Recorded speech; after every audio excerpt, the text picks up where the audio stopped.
오늘 또 고맙습니다. 저는 교실을 떠난 국어교사 박전현입니다. 태계 이한 선생님의 오전수필 도산 12곡 발입니다. 발, 우리 걸어다니는 발은 아니고 한문 양식의 하나입니다. 뒤에 가서 설명을 하겠습니다. 안동에 가면은 퇴계 종택 도산서원은 꼭 가볼 만합니다. 퇴계 종택에서 안동 도산서원으로 걸어갈 수 있는 길이 있는데 퇴계 명산길 중 하나입니다. 자, 이걸 읽으면서 조금 특별한 생각이 들었습니다. 우리 퇴계 여왕스님 같으면은 한문의 대가지 않습니까? 대학자고 한문으로 된 책을 전부 쓰고 봤습니다. 그런데 이 퇴계 여왕스님이 감흥이 담긴 우리말 노래라야 감화를 주고 마음이 활락해진다라고 말을 했습니다. 그 우리말 노래 필요하다는 거죠.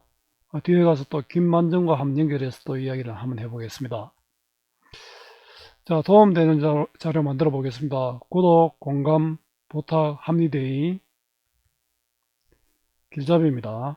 한시가 아니라 우리말 노래라야 진짜 감동을 줄 수 있다. 자, 퇴계 선생께서 말씀하시는 도산 12곡을 지은 이유, 이황 도산 12곡 발해석입니다.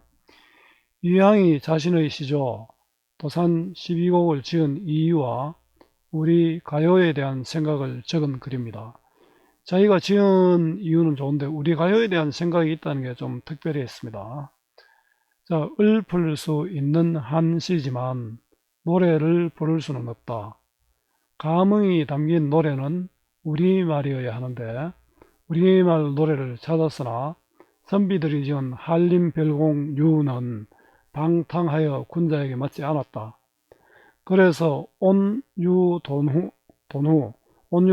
온화하며 부드러우며 인정이 두텁다라는 뜻입니다. 온유돈후는 않았지만 이별의 육가, 이별이 육가를 지었는데 저도 이 작품 보지는 못했습니다. 이별의 육가 형식을 본떠서 도산 12곡을 지었다고 밝히고 있습니다. 이것도 보면 좀 특별하죠. 저희 같은 대학자가, 저희 같은 대학자가 다른 사람을 본떠서 이렇게 지었다고 밝히고 있다는 것도 좀 특별합니다. 퇴계 스님은 좀 겸손하고 점잖으셨다고 합니다. 감흥이 담긴 우리말 노래라야 감화를 주고 마음이 활락해진다. 그 노래도 공손하여야 하며 온화하고 부드러우며 인정이 두터워야 한다. 내가 쓴 노래가 그 역할을 할지는 보는 자의 선택을 기다릴 뿐이다. 내 말이 맞다가 아니죠.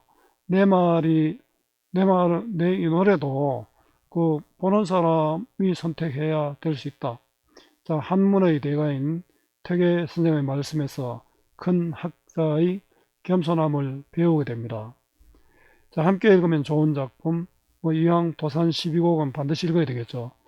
자, 김만정의 서포만 필에는 또 특별한 내용이 있습니다. 뒤에 가서 잠시 설명을 하겠습니다.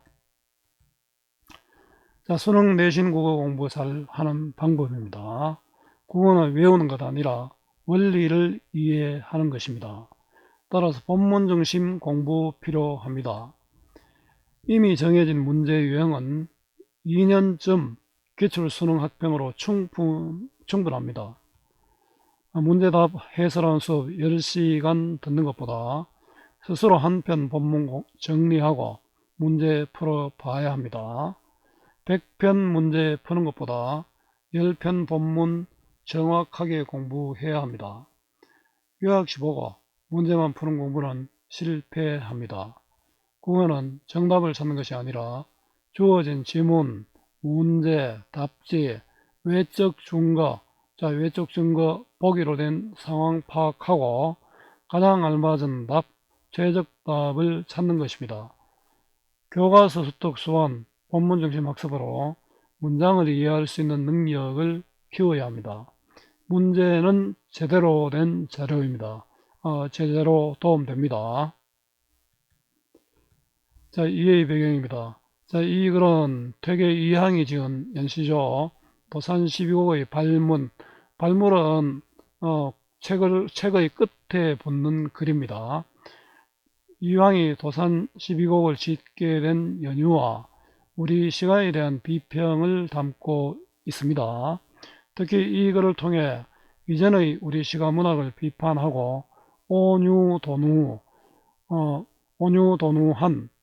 따뜻하고 부드럽고 인정이 두터운 내용을 담은 우리말 시가의 중요성을 강조하며 이를 위해 자신이 도산 12곡을 지어 즐기려 하였음을 밝히고 있습니다. 자, 한눈에 보기입니다. 발. 자, 발은 뭐냐 하면은 한문 양식의 하나입니다. 우리 설도 있고 발도 있고 키도 있고 많이 있죠. 보통 우리 고전문학 작품 나올 때 고전 산문 부분에는 설, 발, 기 이런 거는 꼭 봐야 됩니다. 한문 양식의 하나로 책의 끝에 본문 내용의 대강이나 간행, 경위에 관한 사항을 간략하게 적은 글로 책의 바로 발문입니다. 내용을 정리해 보겠습니다. 노래는 음란하거나 교만하거나 방탕하거나 점잖지 못하고 장난기가 있어서는 안 된다. 자, 세상을 희롱하고 불공하여서도 안 된다. 공손하지 않아서도 안 된다는 거죠. 온유도누, 온화하고 부드러우며 인정이 두터운 내용이어야 합니다. 정성과 감동이 있는 것을 시로 나타내었다. 자, 한 시는 읊을 수 있어도 노래할 수는 없다. 노래하기 위해서는 우리말로 써야 한다. 그래서 이별의 육가를 모방하여 언지육수와 언악육수 모두 12수를 썼다는 겁니다. 자, 이를 노래하고 춤추게 하여 비루한 마음을 싣고 감화되고 마음이 활락해질 수 있을 것이다. 자, 김만종의 서포만필에 나타난 우리 문학에 대한 평가입니다. 정철의 관동별곡과 사민곡, 송민곡은 우리나라의 뛰어난 노래다. 그러나 그것을 중국 글로 쓸 수 없다. 어떤 사람이 관동별곡을 한시로 바꾸었으나 제대로 되지 않았다. 이것은 당연한 이치다. 사람의 마음이 입을 통해 나타나는 것이 말이고 마음이 입을 통해 나타나는 것이 말입니다. 말에다 운율을 가미한 것이 노래요. 시요 문장이다. 자, 마음에다 운율을 가미한 것이 노래요, 시요 문장이다. 자, 이런 글들이 상당히 이런 성격을 하고 있다는 거죠. 사람의 언어가 비록 같지 않으나 말을 잘하는 사람은 자기네 고유의 언어를 가지고 운을 잘 맞추기만 한다면 충분히 천지를 움직이고 귀신에게까지도 통할 수 있는 것이다. 자, 이는 비록 중국의 경우에만 국한된 것이 아니다. 이제 우리나라의 시와 문장은 고유한 언어를 버리고 다른 나라의 언어를 빌려서 설사 아주 비슷하게 표현한다 해도 앵무새가 사람의 말을 흉내내는 것일 뿐이다. 난무하는 아이들이며 물깃는 아낙네들이 짓거리고 함부로 부르는 것이 비록 비속하다고는 하지만 그 참된 가치를 따진다면 사대부들의 한시와는 비교가 되지 않는다. 한시보다 나무꾼들, 아낙네들의 노래가 훨씬 낫다는 그런 얘기입니다. 자, 문학 감상의 관점 한번 정리해 보겠습니다. 내재적 관점, 절대주의적 관점, 작품 자체의 특성을 중심으로 감상하는 겁니다. 외재적 관점은 표현론적 관점, 작가의 의도를 중심으로 감상하는 겁니다. 효용론적 관점, 독자에게 미치는 영향을 중심으로 감상하는 겁니다. 반영론적 관점, 작품에 영향을 준 사회 문화를 중심으로 감상하는 것입니다. 자, 그 다음에 종합주의적 관점은 내재적 관점, 외재적 관점, 즉 절대주의적 관점, 표현론적 관점, 효용론적 관점, 반영론적 관점을 어우르는 감상입니다. 자, 문학 작품 감상의 관점 꼭 기억해 두기 바랍니다. 이 글에서 이 부분에 바로 이제 이황이 도산 12곡에 대한 감상하는 방법도 이야기했고 또 다른 작품에 대한 평가도 했잖아요. 평론이기 때문에 이걸 특별히 한번 정리를 했습니다. 자, 감상하기입니다. 도산 12곡은 도산노인이 지은 것이다. 이황의 시조고 도산노인은 이황이죠.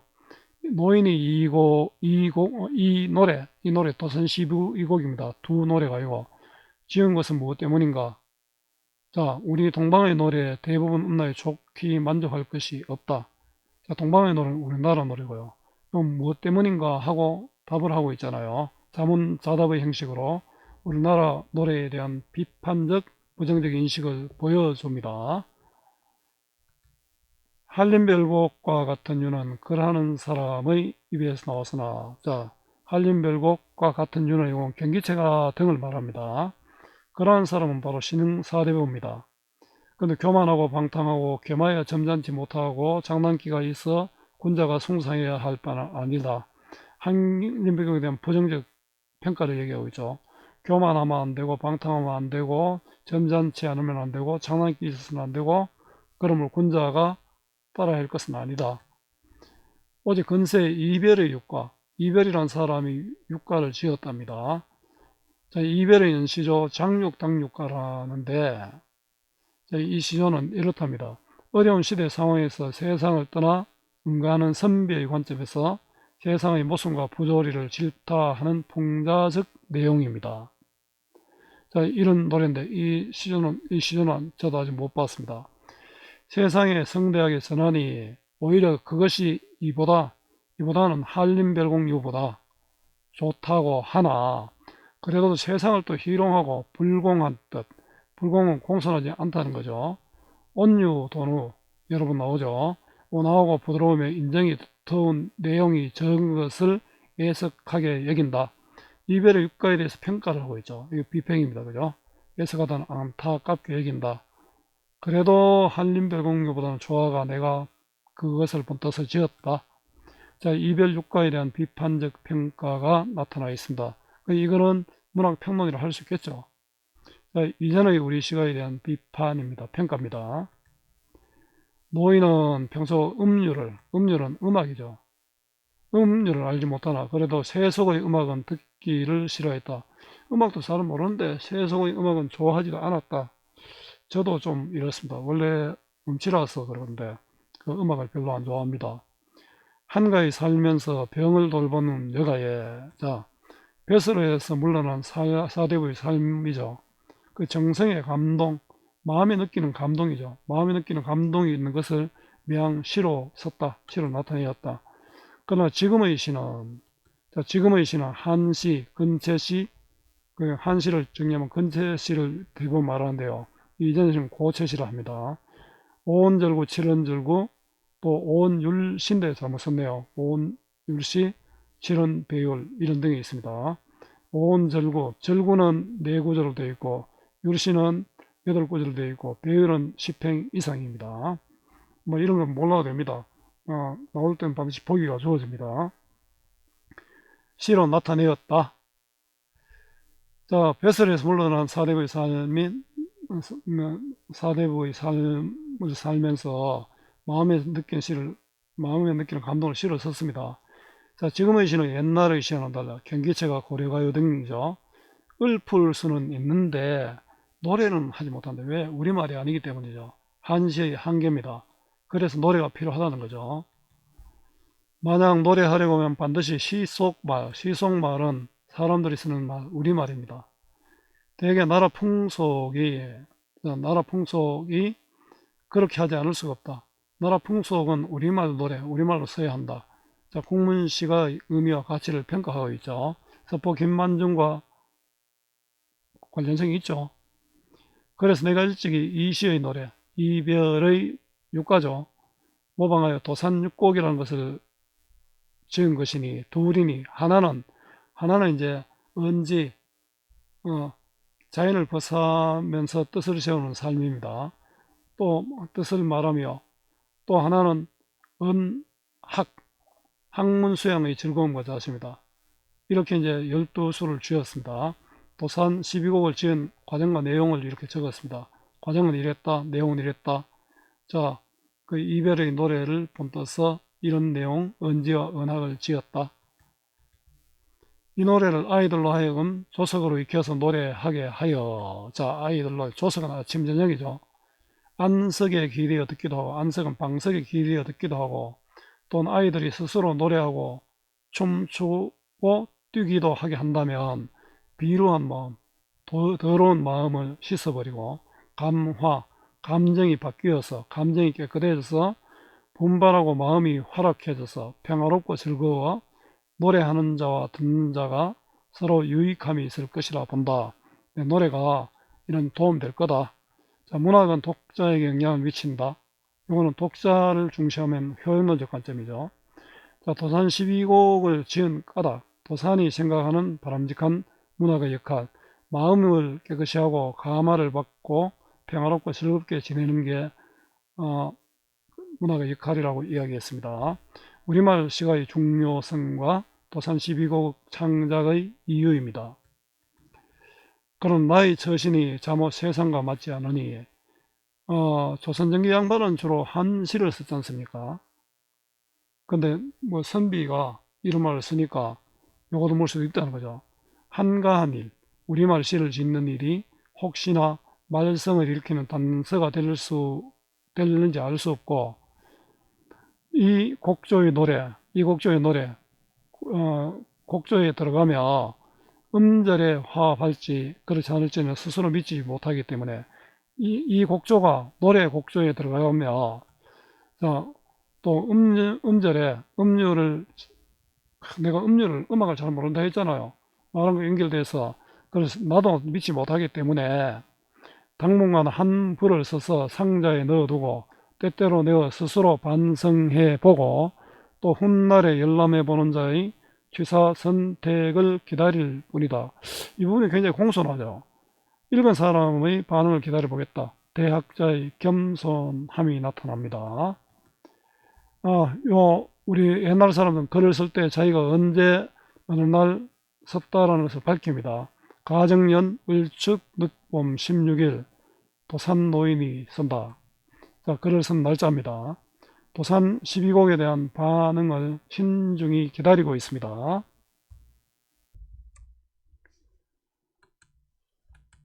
자, 정리해 보겠습니다. 갈래는 발입니다. 발문, 책 끝에 붙는 글입니다. 비평.